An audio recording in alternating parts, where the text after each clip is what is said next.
दो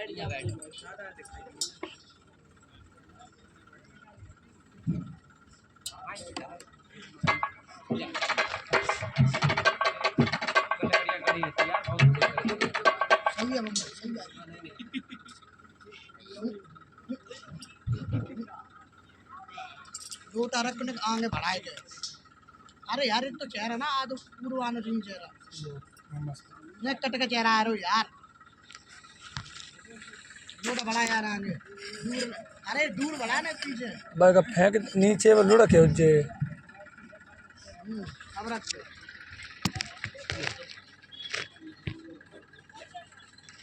तुम अपने आग बढ़ो अपने आग कर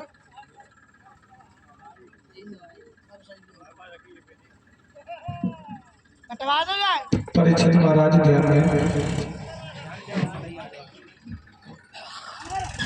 कल सभी लोग श्रवण कर रहे थे कि भगवान श्री कृष्ण का जन्म मथुरा में हुआ। मथुरा में हुआ, उसके बाद में बाबा नंद के आंगन में इनका पालन पोषण हुआ। अब तो भगवान कन्हैया उस नगरिया में बड़े प्रेम से रहने लगते हैं। इधर महाराज कंस को जब पता चलता है कि मेरा काल गोकुल में प्रकट हो गया है,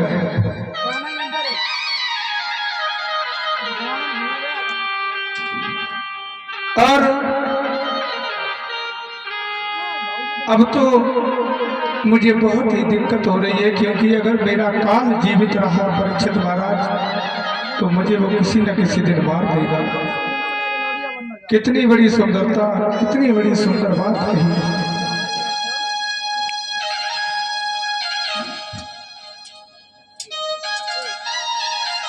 परीक्षित जी महाराज, चिंता बहुत बुरी चीज होती है। अगर चिंता मनुष्य के अंदर लग जाए, किसी भी बात की चिंता हो, घर परिवार की या किसी दूसरी चीज की, अगर चिंता मनुष्य के जीवन में लग गई तो वो मनुष्य जिंदा लाश बन जाता है। कहते हैं चिंता बड़ी किताब और नर को निर्जीव बनाती है। चिंता जीवित को खाती है, मुर्दे को चिता जलाती है। चिंता करना मनुष्य के लिए बहुत बड़ा दुख है। कंस चिंतित है, और कंस को परीक्षित जी महाराज ये भी पता है कि मेरा उद्धार इन्हीं के हाथों से हो रहा है। आपने रामचरितमानस की कथा सुनी थी परीक्षित महाराज। क्या रावण को ये पता नहीं था कि भगवान श्री राम के हाथों से मैं मारा जाऊंगा? सब कुछ जानता था, लेकिन उसने सीता को जानबूझ करके ही चुराया था। उसे ये बात पता थी कि अगर मैं इस जनक दुलारी को लेकर के नहीं जाऊंगा तो भगवान मेरा उद्धार नहीं करेंगे। श्री राधे सीता को चुरा लिया था। और परीक्षित महाराज एक बात और ध्यान देना, कहते हैं कि भगवान श्री राम ने लंका पर विजय प्राप्त कर ली। परीक्षित जी महाराज, रावण को कौन मार सकता था? बताओ, एक बात बताओ। रावण जितना बड़ा विद्वान, रावण जितना बड़ा विद्वान न तो कोई हुआ और न शायद कोई हो सकता। कितना बड़ा पुरारी करी करी बुद्धि बने चारु वेद शास्त्र। कितना बड़ा विद्वान था, सारे पुराणों का ग्रंथ सारे पुराणों का अध्ययन उस रावण ने किया, लेकिन अंत में भगवान के हाथों से मारा गया।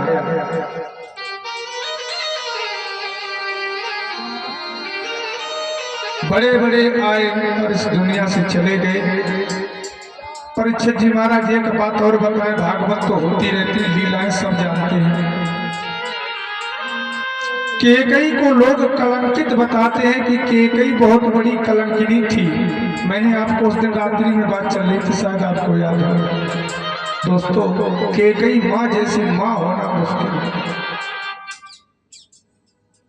धन्य है ऐसी माँ को जिसने भगवान श्री राम जैसे पुत्र को मार्गदर्शन कराया। श्री राधे। कौशल्या क्या हो सकती है परीक्षित महाराज।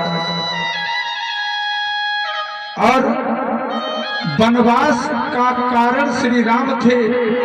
बचपन में जब श्री राम, भरत, लक्ष्मण और शत्रुघ्न खेल रहे थे, तभी केकई मैया बैठी हुई थी परीक्षित महाराज। आकर के श्री राम ने केकई के दोनों नेत्रों को बंद कर लिया। जब दोनों नेत्रों को बंद कर लिया, केकई कहने लगी बेटा लक्ष्मण होगा, बेटा भरत होगा, बेटा शत्रुघ्न होगा। राम ने आंखें नहीं खोली, कहने लगी मां तूने मुझे पहचाना नहीं।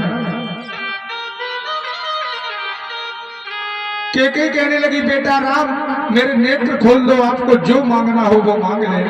बेटा, भगवान श्री राम ने कहा मैया मेरी कसम खा जाओ। परीक्षित जी महाराज दशरथ को और केकई को सर्व ज्यादा अगर प्यारे थे तो वो थे श्री राम। श्री राम के सिवा किसी को नहीं मानते थे। केकई ने कहा कि अगर तुम मुझसे किस्म खिलवा रहे हो तो मैं तिरवाचा भरती हूं कि आप बेटा मेरी जान तक मांगोगे तो मैं आपको दे सकता हूं। भगवान श्री राम ने कहा मैया मेरे वरदान से तेरी मांग का सिंदूर भी उजड़ सकता है। केकई ने कहा मुझे मंजूर है, अगर मेरा सिंदूर भी उजड़ जाए राम फिर भी मैं तेरे वचन को टाल नहीं पाऊंगा। मांग ले बेटा, क्या मांगा। राम ने कहा भैया जिस समय मेरा राज्य तिलक होने के लिए जाए उस समय तू 12-14 वर्ष का वनवास मांग लेना। तापस भेसी विशेषी उदासी 14 वर्ष राम वनवासी। तपस्वियों के देश में और 14 वर्ष का वनवास मुझे मांग लेना। केकई ने कहा बेटा तूने ये क्या मांगा, तूने ये क्या मांगा, तू सारे कहने मांग लेता, अयोध्या का पूरा राज्य मांग लेता, मुझे मंजूर था लेकिन मुझे ये मंजूर नहीं है। राम ने कहा भैया अगर तूने मुझसे वचन दिया है तो आपको निभाना पड़ेगा। मां केकई के नेत्रों से आंसू आ गए।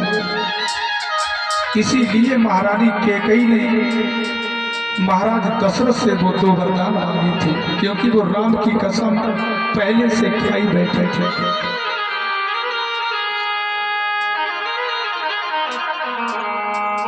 इस कारण राम वनवास में गए। दूसरा कारण केकई को कलंकित क्यों कहा गया परीक्षित महाराज। बचपन की अवस्था में केकई अपने आंगन में, ये महाराज केक की पुत्री थी, बचपन में खेल रही थी तो एक वृद्ध संत जिनकी अवस्था 100 वर्ष से पार थी, वो महाराज केक की नगरी में आए और वहां सोए हुए थे, लेटे हुए थे। केकई वहीं से जा रही थी तो क्या देखा, बाबा जी जैसे हमारे कोई बड़े बूढ़े सो जाते हैं तो देखा होगा परीक्षित महाराज उनके गाल पिचकते हैं, फिर फूलते हैं, फिर पिचकते हैं, वही हाल हो रहा था। केकई गई घर से काजल लेकर के आई और मजाक मजाक में उसने बाबा जी के मूछे बना दी। और जैसे ही बाबा जी जगे, बच्चा थी बचपन का, बचपन तो बचपन परीक्षित महाराज शीशा लेकर के आई और कहने लगी महाराज बाबा जी देखो तुम्हारी मूछें कितनी अच्छी। लेकिन वो संत क्रोधी संत था, उसने श्राप दे दिया कि कही अरे तूने तो मेरे ये कलंक लगाई है, ये काल की तो छूट जाएगी, लेकिन तुझे ऐसा कलंक लगेगा जब तक पृथ्वी जल वायु अग्नि और आकाश रहेगा तब तक तेरा कलंक छूट नहीं सकता है। कई कहने लगे महाराज तुमने ये क्या कर दिया? अरे मैं तो अनजान थी, अनजाने में मैंने ये मजाक कर दी। बाबा जी तो वहां से परीक्षित जी चले गए, उनका कमंडल रह गया। जब कमंडल रह गया तो केकई ने देखा कि ये बाबा जी का कमंडल रह गया। परीक्षित जी महाराज वो एक अंगुली से टांग करके भागती हुई पहुंची, कहने लगी महाराज ये आपका कमंडल रह गया। संत ने कहा ये तो लड़की बहुत अच्छी मालूम पड़ती है, मैंने इसे व्यर्थ में श्राप दे दिया।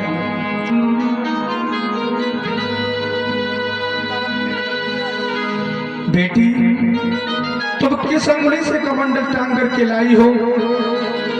केकई ने तर्जनी अंगुली दिखाई। संत ने वरदान दे दिया जा बेटी ये अंगुली तेरी वज्र की हो जाए। लोग कहते हैं पत्थर की थी, पत्थर की नहीं थी। उन्होंने ये कहा था कि ये अंगुली वज्र की हो जाएगी। वही अंगुली थी जब महाराज दशरथ का रथ फंसा हुआ था, उसकी कील निकल गई थी तो केकई ने जो अंगुली डाली थी वो वही अंगुली थी। जय श्री राधे। अगर ये साधारण अंगुली होती परीक्षित जी महाराज तो टूट जाता। वही अंगुली थी जो केकई ने उसमें डाली थी, इस कारण केकई को कलंकित कहा गया। आइए छोटा सा कीर्तन, उसके बाद आगे की कथा श्रवण करेंगे। और सभी से निवेदन है कि आज हमारे इस कथा प्रांगण में माननीय अर्चनीय वंदनीय पूजनीय प्रमोद शास्त्री जी का पदार्पण हो रहा है। सभी माताएं बहनों से भाइयों से अनुरोध है, जहां तक मेरी आवाज पहुंच रही हो सभी से निवेदन है कि अपने कार्यों से निवृत्त होकर के और कथा पांडाल में आए, पांडाल की शोभा बढ़ाएं। जय श्री राधे। आइए छोटा सा कीर्तन।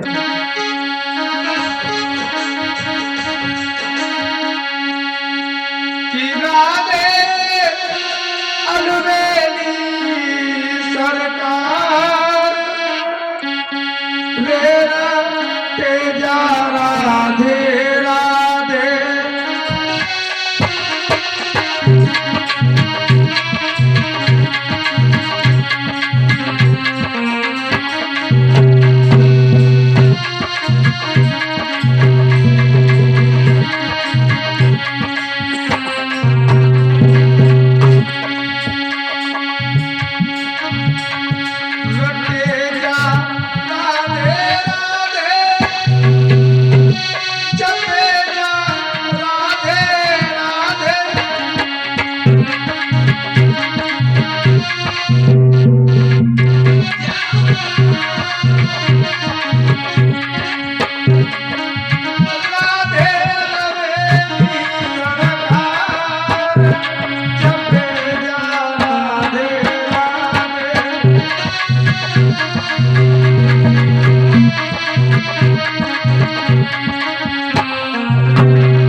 परीक्षित महाराज भगवान श्री कृष्ण का अवतार हुआ। बाबा नंद के आंगन में बधाइयां पड़ रही परीक्षित महाराज। और परीक्षित महाराज जिस आंगन में एक भी बालक ना हो और 80 साल की उम्र में अगर एक बच्चा हो जाए तो उस आदमी को कितनी प्रसन्नता होगी। बहुत ही प्रसन्न थे। और दो भाइयों में इतना प्रेम, एक पर बलराम है, एक पर कृष्ण है पालने में, लेकिन एक दूसरे को देख रहे हैं परीक्षित महाराज। भगवान कन्हैया बलराम को देख करके हंसते हैं, बलराम कन्हैया को देख करके हंसते हैं। कन्हैया सोचने लगे बलराम पहले तो आप छोटे थे मैं बड़ा था, लेकिन अब की बार तुम बड़े बन करके प्रेम में तो नाम ले कृष्ण और बलराम। इतना प्रेम था परीक्षित जी महाराज। प्रेम तो भाई भाई में इतना ही होना चाहिए, लेकिन आजकल अगर कोई दुनिया में दुश्मन है तो वो अपना सगा भाई है। परीक्षित जी महाराज बुरा मत मानना, ये बात हकीकत है। अगर आपके कोई पैर काट रहा तो आपके परिवार का, आपके घर का ही काट रहा है और कोई दूसरा काटने वाला नहीं है। देखिए वो भी भाई था, कौन? भरत। जब श्री राम जंगल में वन में चले जाते हैं, श्री राधे भरत जी आकर के कहते हैं, मैया कैकेयी ने अपने लाला को गोदी में उठा लिया और कहने लगी लाला आज से तू इसका अधिकारी बन जा, ये सारी अयोध्या का राजपाट तेरे लिए है। भरत ने कहा कैकेयी मां नहीं का परिचय। भरत ने जिस दिन से श्री राम वनवास के लिए चले गए उस दिन से भरत ने कैकेयी से मां नहीं कहा कैकेयी तूने तो मेरी सारी दुनिया उजाड़ दी। कलिंकुनी माती भेज दिए भैया वनवास। तूने तो मेरे दोनों भाइयों को वनवास भेज दिया।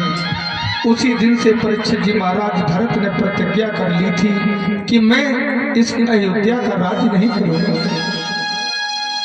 जाकर के एक सुंदर सी कुटिया बना दी, उसी में भरत जी रहने लगे। एक दिन कैकेयी प्रेम देखते बताते परीक्षित जी महाराज, मैं कथा नहीं बोल रहा हूँ, कथा तो बहुत है, अथा सागर है, प्रेम बता रहा हूँ कि भाइयों भाइयों में कितना प्रेम होना चाहिए। एक दिन कैकेयी भरत की कुटिया पर गई और कहने लगी पुत्र मैंने तेरे लिए तो सब कुछ मांगा, तेरे लिए मैं कलंकित हुई, चल बेटा राज्य करो, मुझे एक बार मां बोल दे। भगवान श्री राम ने कहा परीक्षित कि कैकेयी तू मां की बात करती है, मैं तेरी तरफ देख भी नहीं सकता। राज पाटी मोना सुहावे राम बिना मुझे कुछ नहीं चाहिए, न तेरा राज चाहिए। अरे जिस कारण तूने, जिन भोगों के लिए तूने मेरे पिता का अंतिम संस्कार कर दिया, मेरे भाइयों को अलग कर दिया, उसी महलों की तुझे जरूरत है ना। जाओ जाकर के महलों में निवास करो, मुझे तेरे महलों की जरूरत नहीं है। कैकेयी रोने लगी। परीक्षित जी महाराज कैकेयी ने आकर के जब राम लौट करके वन से आए थे तो कैकेयी के जैसे ही पैर छुए। भगवान श्री राम ने कैकेयी से कहा था कि कैकेयी मुझे कोई वरदान दे दो, तो कहा मैं पुत्र आपसे एक वरदान मांगती हूँ, तुम जाओ और भरत से सिर्फ इतनी बात कह दो कि वो अपने मुख से एक बार मुझसे मां कहते। भगवान श्री राम भरत के पास गए थे कुटिया में, जहां भरत जी सोए हुए थे। जैसे अपने भैया को देखा उठ करके खड़े हो गए भरत। जब खड़े हो जाते हैं सिरोधार मस्तक अपने भैया के चरणों में रख दिया और कहने लगे भ्राता आपने कष्ट क्यों किया। कहा भरत मैं आपसे एक वरदान मांगना चाहता था। कहा बताओ। कहा मैं सिर्फ आपसे ये वरदान मांगना चाहता हूं कि आप एक बार कैकेयी से मां कह दो। भरत ने कहा भैया आपको गर्दन काट करके दे सकता हूं, लेकिन ऐसी मां से मैं मां नहीं कह सकता जिसने मेरे भाई भाई का प्रेम अलग कर दिया। क्या जरूरत है मुझे ऐसी मां की? तो परीक्षित जी महाराज वो मां भी डायन होती है जो अपने पुत्र पुत्र में भेद करती है। कायदा में तो बात यह है कि पिता के लिए और मां के लिए पुत्र और पुत्री बराबर होते हैं, कभी भी भेदभाव नहीं करना चाहिए। आज दोनों भाई पालना में लेटे हुए हैं। इधर कंस बहुत परेशान है, अगासुर नाम के राक्षस को भेज दिया कंस ने।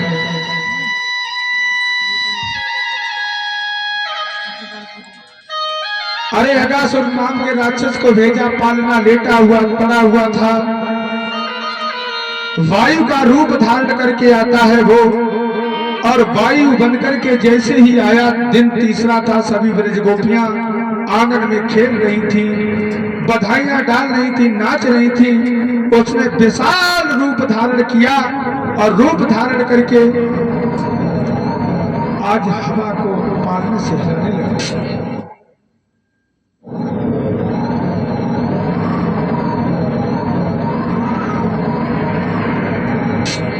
जब हवा आई, पालना हिलने लगा। परीक्षित जी महाराज भगवान कन्हैया समझ गए ये कंस का भेजा हुआ दूत है। भगवान ने इशारा में उसका प्राणायाम कर दिया। चौथा दिन हुआ, एक राक्षस को और भेजा परीक्षित महाराज।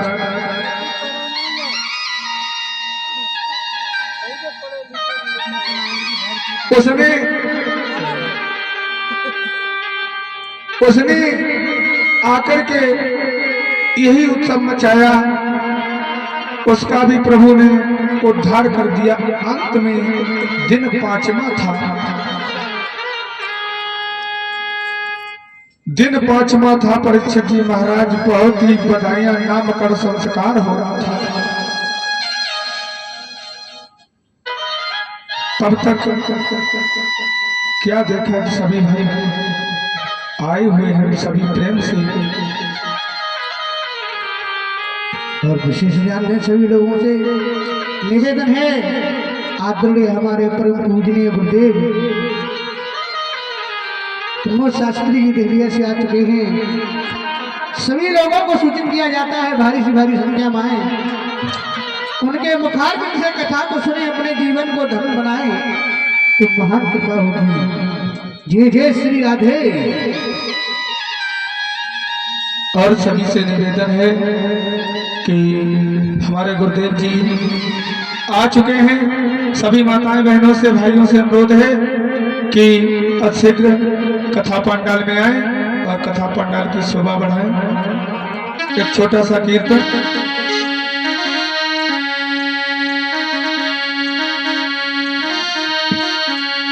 कि खुल गए भागी हमारे गुरुदेव पधारे, खुल गए भागी।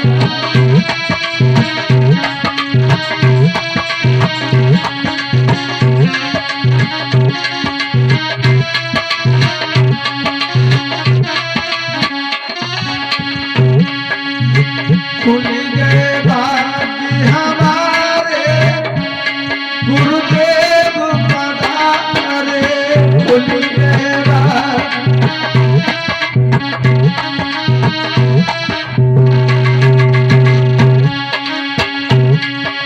तुम तो गुरु जी मेरे गंगा जमुना,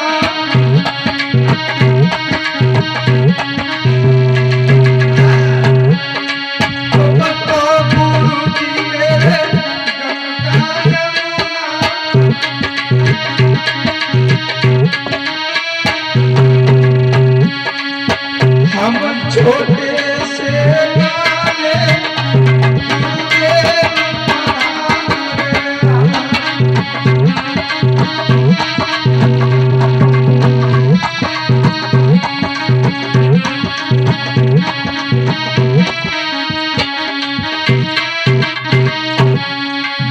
भूल गए बाकी हमारे गुरुदेव पधारे।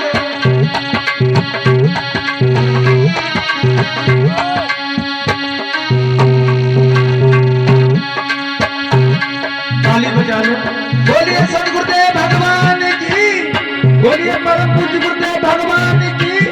ताली बजा लो। भूल गए बाकी हमारे गुरुदेव पधारे, भूल गए।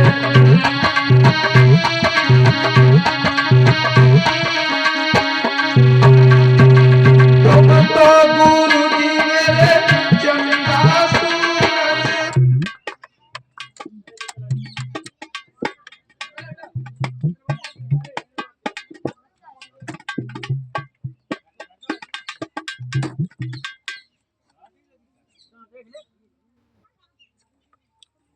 लाइट चली गई।